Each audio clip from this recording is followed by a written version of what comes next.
तुम्ही म्हणताय की स्टेजवरती जाताना निलेश साबळेंनी मला स्माईलही नाही दिली. हे एक वाक्य आपण धरूयात. आणि दुसरं वाक्य तुम्ही बोलताय की सगळ्या कलाकारांच्या रूममध्ये निलेश साबळे जात होते, त्यांच्याशी ते गप्पा मारत होते आणि शेवटी 4 वाजता माझ्याकडे आले. 4 वाजता मी तुमच्याकडे आलोय तुमच्या म्हणण्याप्रमाणे, म्हणजे तुमचा माझा काहीतरी तुमच्या रूममध्ये संवाद झालाय.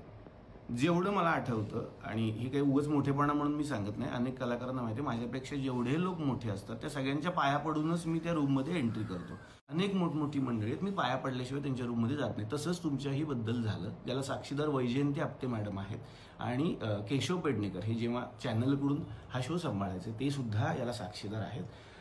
आम्ही तुमच्या रूममध्ये आलो, मी तुमच्या पाया पडलो, तुम्ही मला आशीर्वाद दिलेत, तुम्ही माझं खूप कौतुकही केलं, मला सांगितलं की कार्यक्रम अजून पुढे चालू आहेत. मग आपण संवाद साधला की आज अशा अशा पद्धतीनं हा एपिसोड होणार आहे, ही प्रहसनं आम्ही तुमच्यासमोर सादर करणार आहोत, अशा आपण गप्पा करणार आहोत. आता हा झाला एक मुद्दा 4 वाजताचा.